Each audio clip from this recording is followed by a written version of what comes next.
Hello everyone, welcome to Mission Management. Today we are going to discuss about the strategy to qualify MPPSC Assistant Professor exam for Commerce. Alright, so let's begin without wasting your time. And अगर आपने अभी तक channel को subscribe नहीं किया है, video को like नहीं किया है, शेयर नहीं किया है तो फटाफट से चैनल को सब्सक्राइब कर लीजिए, वीडियो को लाइक कर दीजिए एंड शेयर कर दीजिए। तो चलिए बिना आपका टाइम वेस्ट किए हुए फटाफट से शुरू करते हैं। First you need to understand the exam pattern. I know आप सबको एग्ज़ाम पैटर्न ऑफ कोर्स पता है और एग्ज़ाम तो अभी काफ़ी नियर बाय है। मैं आपको फिर से ये याद दिलाने आई हूँ कि आपके इस एग्ज़ाम में दो पेपर होने हैं, paper 1 and paper 2। Paper 1 is the GK of Madhya Pradesh, ठीक है। यहाँ पे मध्य प्रदेश की जीके पूछी जाएगी, आपको नेशनल इंटरनेशनल करंट अफेयर्स पूछे जाएंगे, कंप्यूटर बेसिक्स आएंगे, etcetera etcetera. And if you talk about paper 2 that is your subject यानी कि कॉमर्स, जो आपका पीजी लेवल सिलेबस बेसिक देखने को मिलता है। ऑलराइट, अब यहाँ पे दो चीज़ें हैं, पेपर 1 भी है और पेपर 2 भी है, ठीक है। पेपर 1 भी है और पेपर 2 भी है। क्या हम इसमें से कोई भी छोड़ सकते हैं? No, we need to do both of them, ठीक है। हमें दोनों को बैलेंस करके चलना होगा, ठीक है। बहुत सारे स्टूडेंट्स ऐसे होते हैं जो क्वेरी करते हैं कि मैम अगर हम जीके वाला पोर्शन छोड़ दें यानी पेपर 1 कम्प्लीटली छोड़ दें तो क्या बन सकता है हमारा काम? बिल्कुल नहीं, आपका काम बन नहीं सकता।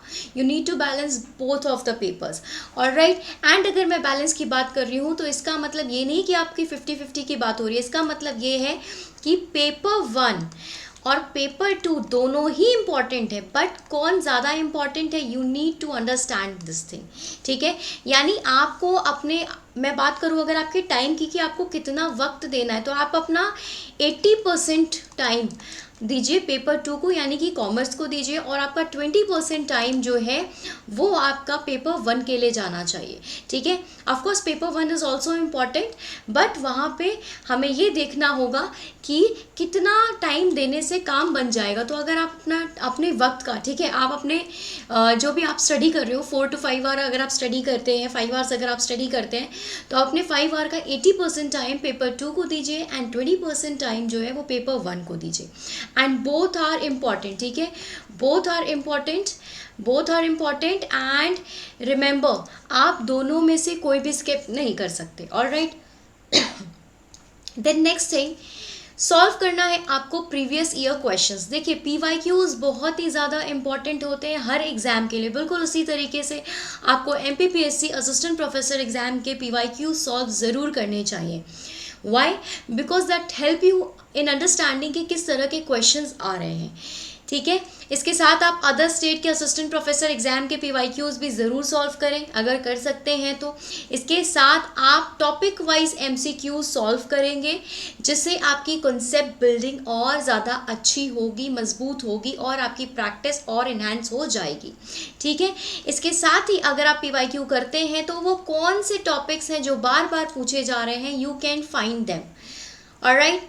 Then you need to master MCQs। It means कि आपको बहुत सारे MCQs लगाने हैं क्योंकि अब एग्ज़ाम्स में ज़्यादा वक्त नहीं है, ठीक है, एग्ज़ाम्स में ज़्यादा वक्त नहीं है, तो इसलिए अभी बहुत ज़रूरी हो गया है कि हम 100 to 150 कॉमर्स के MCQs ज़रूर लगाएं, ठीक है।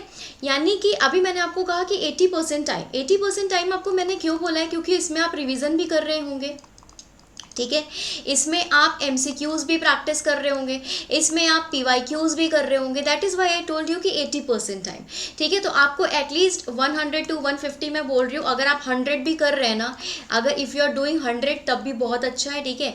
कोशिश करिए कि एटलीस्ट 100 MCQs आप डेली लगाएं। एंड जो भी चीज़ें, जो भी आंसर्स आपके रॉन्ग हो रहे हैं तो इट मीन्स कि आपको उस कॉन्सेप्ट को फिर से क्लियर करने की ज़रूरत है, फिर से देखने की ज़रूरत है कि आपसे गलती कहाँ हुई है। So you should analyse all the wrong answers, ठीक है। जो भी आपके रॉन्ग आंसर्स हैं आप उसको एनालाइज करिए प्रॉपरली एंड इमीडिएटली आपको क्या करना है, अपने उस वीक टॉपिक को क्लियर करना है ताकि वो आपके एग्जाम में प्रॉब्लम क्रिएट ना करे, ऑलराइट। चलिए अब MPGK की बात कर लेते हैं, ठीक है। MPGK में हम कभी कभार कर लें हफ्ते में तो नहीं, आपको MPGK जो है यानी कि आप जीके की मैं बात कर लूँ, पेपर 1 की मैं बात कर लूँ तो पेपर 1 आपको डेली 45 to 60 मिनट्स देना है, यानी 1 आवर तो कम से कम एटलीस्ट बोल रही हूँ, एटलीस्ट, ठीक है, एटलीस्ट 1 आवर आपको देना है, कम से कम 1 घंटा आप दीजिए, 45 टू 60 मिनट्स आप एटलीस्ट दीजिए, क्योंकि इतना बहुत ज़्यादा नेसेसरी हो जाता है। पेपर 1 भी आपके एग्ज़ाम में इम्पॉर्टेंस रखता है, ठीक है। इसमें ऑफकोर्स आपकी history, geography, economy, polity, culture, current affair, computer basics, ये सारी की सारी चीज़ें पूछी जाती हैं। तो आप इसको डिवाइड कर सकते हैं, ठीक है। जैसे आपने एक दिन में क्या कर लिया, आपने 30 मिनट्स दे दिए, हिस्ट्री को दे दिए 30, जोग्राफी को दे दिया, इकोनॉमी और पॉलिटी को नेक्स्ट डे दे दिया 30 मिनट्स, फिर कल्चर एंड करंट अफेयर्स पे दे दिया, ठीक है, बेसिक्स पे दे दिया। तो इस तरीके से आपको करना है। हालांकि करंट अफेयर पे तो आपको डेली ही जो है, करंट अफेयर पे तो मैं कहूँगी आपसे कि 20 मिनट्स आप दीजिए डेली, ठीक है, क्योंकि ये बहुत ज़्यादा ज़रूरी है। ऑलराइट, इसके बाद नेक्स्ट आ जाता है कि आपके पास रिवीजन 1 पेज रिवीजन नोट्स होना ही चाहिए, ठीक है। अब नोट्स बनाए ना बनाए, अब ये तो टॉपिक रहा ही नहीं है, ठीक है। ऑफ कोर्स आप सभी नोट्स बना रहे होंगे, क्योंकि हमारे साथ जो बच्चे जुड़े हैं और पढ़ रहे हैं वो कंप्लीट नोट्स प्रॉपर बना के चल रहे हैं। तो आई होप कि आपने बनाया ही होगा। आपके पास रिवीजन नोट्स में क्या होना चाहिए, आपके पास इंपॉर्टेंट डेफिनेशंस होनी चाहिए, आपके पास सारे इंपॉर्टेंट फॉर्मूलेज होने चाहिए एक ही पेज के ऊपर, आपके पास सारे एक्ट्स एंड सेक्शंस होने चाहिए, ईयर्स, कमिटी, इकोनॉमिस्ट के नेम और important theories and frequently asked MCQs, ये सारी की सारी चीज़ें आपके माइंड मैप में होनी चाहिए, ठीक है। अब इट डज नॉट मीन कि आपने बहुत बड़ा सा क्या कर लिया, पूरा बुक ही उठाकर या पूरा हमारा कंटेंट है उसको छाप लिए बैठ के, ऐसा नहीं करना है, ठीक है। जो इंपॉर्टेंट डेट्स हैं आप उसको याद रखना है, क्योंकि इंपॉर्टेंट डेट्स हमें याद रखना है। ऑब्जेक्टिव क्वेश्चंस आपको पूछे जाने वाले हैं आपके एग्जाम में, तो इंपॉर्टेंट डेट्स हो गए, इंपॉर्टेंट डेफिनेशन कौन सी किसने दी है, फॉर्मूलेज क्या इंपॉर्टेंट है, कौन सी थ्योरीज किसने दी है, उसके ईयर्स क्या है, ये सारी चीज़ें आपको पता होना चाहिए। और इसका प्रॉपर रिवीजन आपको एटलीस्ट जो है मैं कहूँगी डेली करना ज़रूरी है, ठीक है, डेली करना ज़रूरी है। अगर आप डेली कर रहे हैं या आप अल्टरनेट डेज पे कर रहे हैं तो भी चलेगा, बट अगर आप कर रहे हैं डेली तो बहुत अच्छी बात है, अदरवाइज आप अल्टरनेट डेज पे करिए, लेकिन करना है, ठीक है। तो माइंड मैप में आपके क्या होना चाहिए, माइंड मैप में आपके यानी रिवीजन नोट्स में आपके इतनी सारी चीज़ें तो ज़रूर होनी चाहिए, this is very important. Alright, तो चलिए समराइज करते हैं कि मैंने आपसे क्या कहा। मैंने आपसे कहा कि आपको टाइम देना है, ठीक है। पेपर 1 को आपको मैंने बोला कि आप 20% अपना टाइम दीजिए एंड पेपर 2 को आप एटलीस्ट 80% टाइम दीजिए, ठीक है। आपको PYQ सॉल्व करने हैं, आपको मॉक टेस्ट लगाने हैं, ठीक है, और आपको कैसे हैं, आपको यूनिट वाइज करना है, ठीक है, यूनिट वाइज आपको क्वेश्चन सॉल्व करना है।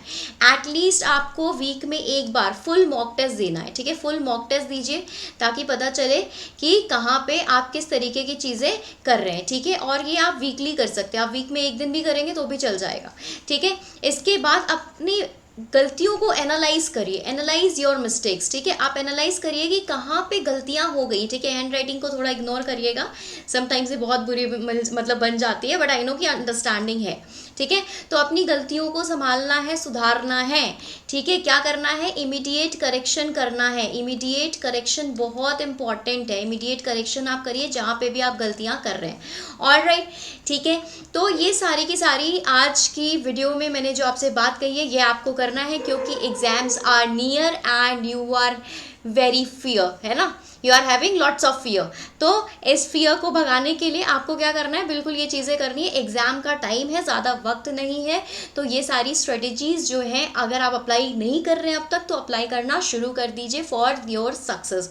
ऑलराइट, और अगर आप चाहते हैं कि आपको ये सारा कुछ ईजिली आसानी से मिल जाए, बिल्कुल ठीक है, अगर आपको अभी प्रॉब्लम हो रही है, जो बच्चे हमसे पढ़ रहे हैं ठीक है, और जो बच्चे अभी सेल्फ स्टडी में थे या कोर्सेज नहीं लिया था जिन्होंने, तो मैं आपको बता दूं कि अगर आपको ये सारी चीज़ें खुद से करने में प्रॉब्लम हो रही है कि ऑफकोर्स रिसोर्सेज खुद से जुटाना, फिर पढ़ाई करना, बहुत सारे स्ट्रेस हो जाता है, तो आपको ये सारी की सारी चीज़ें हमारे पास मिल जाती हैं एक ही जगह पे।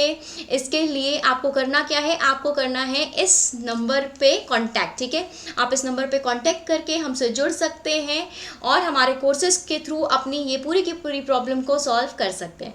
ऑलराइट, तो चलिए, thank you so much for watching the video students. And अगर अभी तक आपने चैनल को सब्सक्राइब नहीं किया है, वीडियो को लाइक नहीं किया है, शेयर नहीं किया है, तो फटाफट से आप चैनल को सब्सक्राइब करिए, वीडियो को लाइक करिए एंड शेयर कर दीजिए ताकि ऐसी इन्फॉर्मेटिव वीडियोस आपको मिलती रहें। Bye bye.